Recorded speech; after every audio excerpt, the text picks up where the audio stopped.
Black scrimmage. To kind of give you a preview of what's going to happen this year. And then right after that, not next week, but the weekend after, we'll start with the Harder Classic tournament in L&N Arena. Okay? Want to make some opening statements, Danny? Sure. Thank you. Thank you all for being here. We're excited for the 2023 season. We had an awesome trip to Brazil this summer. Everybody was allowed to go, which was exciting to be able to work with the freshmen and the transfers and really get a good feel for this team. So it's been great to kind of parlay that trip to Brazil into this preseason and really just hit the ground running from day one. So yes, we're very excited about the Red-Black scrimmage and our schedule. It's a very tough non-conference schedule, but we know from years past that we need to play great teams to hopefully set ourselves up for a great run in the tournament. On the court, how much does the Brazil trip help? And it obviously you learn something about your team. How much does that help? It helps a ton, especially when you consider that freshmen and transfers are allowed to go. You know, back in the day, freshmen were not allowed to go on foreign tours. So it was just great to be able to learn about them and have our players learn about them and just feel like in August you can get started and you don't have to go through the drills and get to know each other and do a bunch of team bonding. We did all that this summer, so we can really just focus on volleyball and the task at hand. So huge advantage to go on a foreign tour. You've got two obviously pretty decent players up here sitting with you, but talk a little bit about the losses you had that you're going to have to look to kind of replace and rebuild on. Yeah, well, we lost 3 All-Americans, so those were 3 huge pieces. But we returned some All-Americans, and we added some great pieces. So, of course, we're looking to replace them, but we're not in a spot where they're irreplaceable or we didn't have a plan. So we had a plan of who potentially could replace them, and then, of course, the returners that are here, including these 2, will have to step up a little bit. And, if they can each score 1 more point a set, that almost makes up for one of the All-American losses. Danny, when you look at just what it's been like with this program the past couple of years, have you felt just that growing interest in the sport? But then also, when you're out recruiting and just trying to get people to U of L, have you seen just that difference these past couple of years? Yeah, first and foremost, just nationally, the volleyball is growing, and ESPN just released their TV schedule, and it's by far the most volleyball matches they've ever televised on their main networks, which are ESPN, ESPN2, and ESPNU. So that's huge for our sport. As far as the city of Louisville, I think once they're allowed to come to matches when we are in the Yum and they can feel the intensity and they saw some great matches, they're hooked and they want more. And I think these women put on a great show. We talk about, of course, we're competing, we're playing a sport, but it's also a form of entertainment. And so we always want to keep that in mind when we step on the court, especially in the city of Louisville. Echo, what brought you back for your 27th year, and how many degrees will you have when you're finished? So I would like to think that anyone, when posed with the opportunity to return to a program like this, it would be a no-brainer.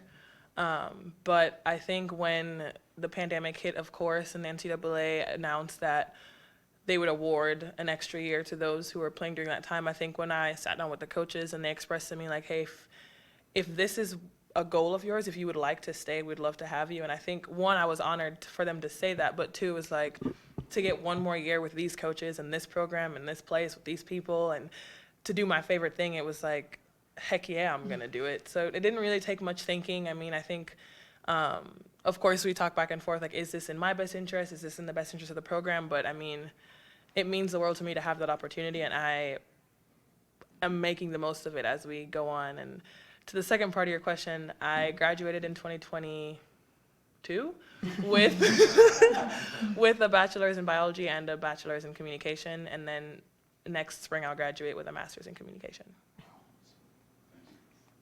Coach, having the 2 past seasons that you guys have had, NCAA Final Four, NCAA runner-up last year, what's it like entering a season knowing that really there's just one last step for you guys to accomplish?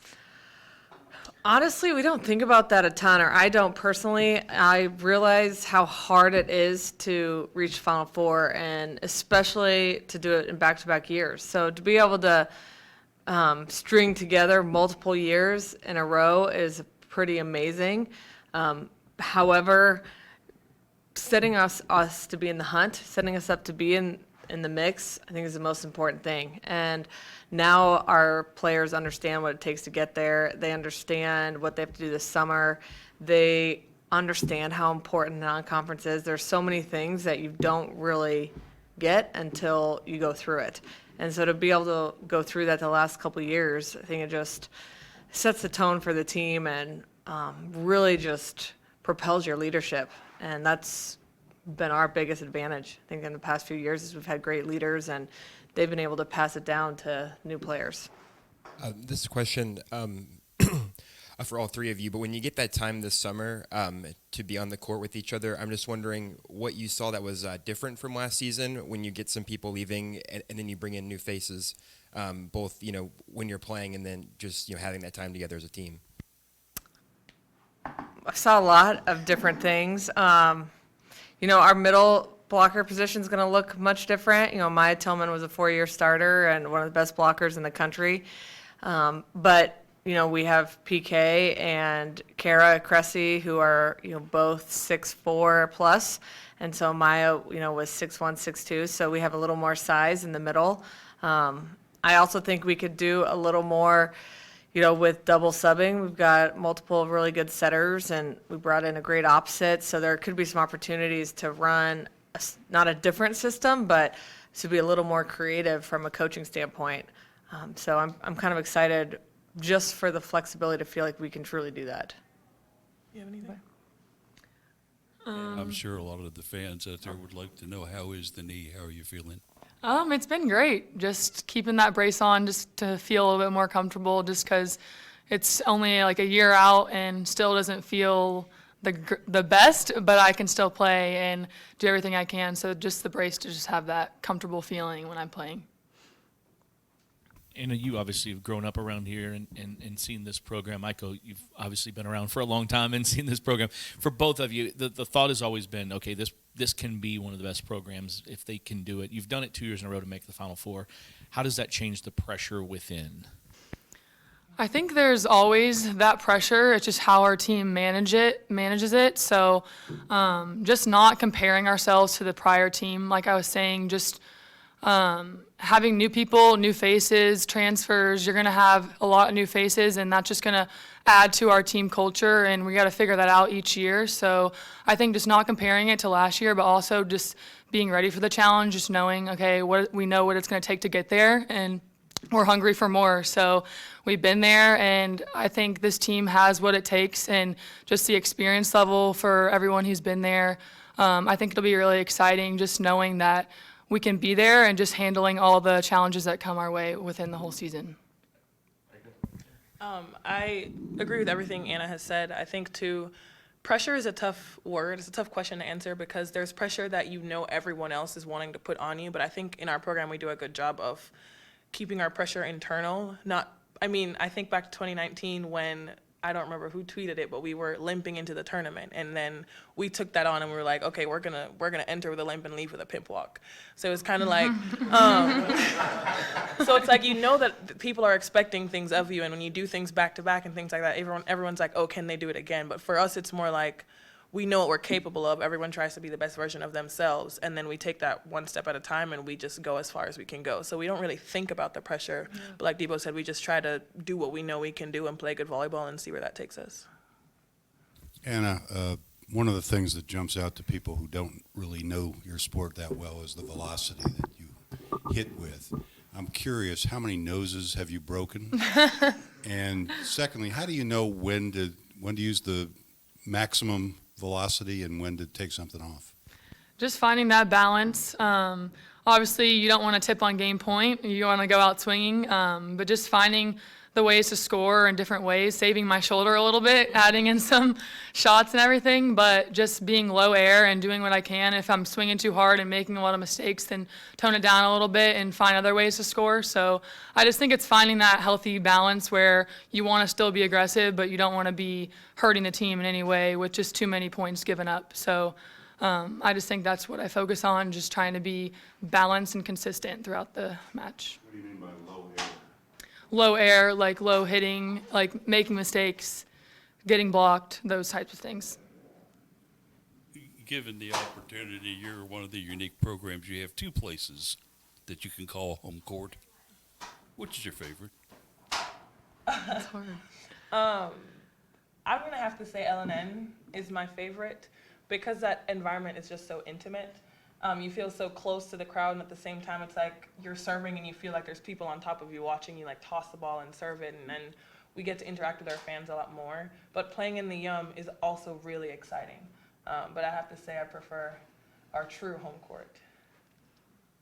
I agree. I think there's a different type of feeling when we play at LNN, and it's always sold out. Everyone who's there experiences it, and it feels very good. Everyone's cheering. Everyone's very loud. I just think the environment is perfect for volleyball, and you can have that in the Yum when you pack it for a regional match. But I think the Yum is amazing just to have a ton of fans in there, but something special about LNN. Just we're always there. We're always practicing. It just feels like home.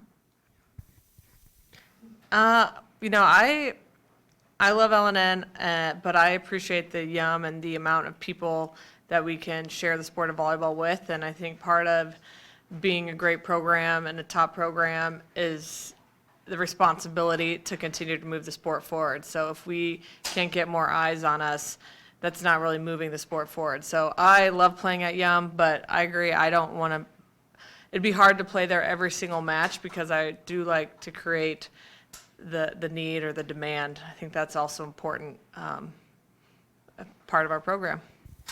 When y'all think back to your trip this summer, did you have a favorite part of it? Just, getting to see the towns and, at the different places you got to visit? It's hard to pick one favorite thing because the whole trip itself was just like insane. I think it was really cool to play all the matches. So like aside from all the touristy stuff and get to see all the like cool places that we went to, I think just playing the volleyball game, it's different there. They're always very scrappy, competitive, and they were really good teams that we played against. So I think that was a cool part, just to be able to like see what it's like in Brazil and just kind of get a feel for how the matches were. Yeah, mine is a little different. It's not volleyball related. There was a day when we got to our last destination, Ariel de Cabo, and we got to the hotel, we went down to the beach, and we just all, or most of us, just ran into the ocean, and the waves were crashing into us, and it was just like, it was the most carefree day maybe I've had all summer. And for me, it made me emotional because I was like, this is not just what life is about, but this is a team that we have. Like, we can go and kill a team in a new country, in a new gym, playing volleyball, but then we also remember to enjoy life. And I think that was a big day for me. That might have been my favorite part. Danny, can you just speak a little bit more about having Aiko back and the conversations that you guys had when she was trying to make that decision? Well, I know Aiko's been here for, this will be her 6th season, but her experience in volleyball is a lot different than any of our other players. So she didn't grow up playing club or playing high school in an indoor gym. So I really felt like, to set her up for a great pro career, like any experience she can get now is just going to help her in the long run. So I think that was a big part of our conversation, just for her personally. Now for our program, is having the leadership and just the presence of Aiko is a huge positive. And we knew we would lose some key players the year before. And again, to keep us in the hunt, leadership is so, so important. So I think it was exciting that she was so excited about it. In your schedule, every coach is intentional about how they set up a schedule. Some are easier, some are tougher. Yours is pretty darn tough. Is that indicating that you feel good about where you're at? I mean, you wanted to test this team. Yeah, we know you have to get tested in the non-conference. I feel like we have 3 games in a row. Everybody's looking at those games with Penn State, Kentucky, and Stanford. Likely, probably going to be 3 top 10 teams. And then we also have Washington State, who returns everybody. I think they have like 6 COVID seniors. So they're a team that's going to be really, really good. And, I feel like it's a great mix of, some games where hopefully we can experiment with some lineups and learn a little bit about some players, but then, we're going to have to play great. And we want to test ourselves early so we can learn. Okay, any other questions? Yeah, just one last thing for Danny. How much experimentation do you allow yourself in early in the season, and when do you feel like you have to pretty much lock in a rotation?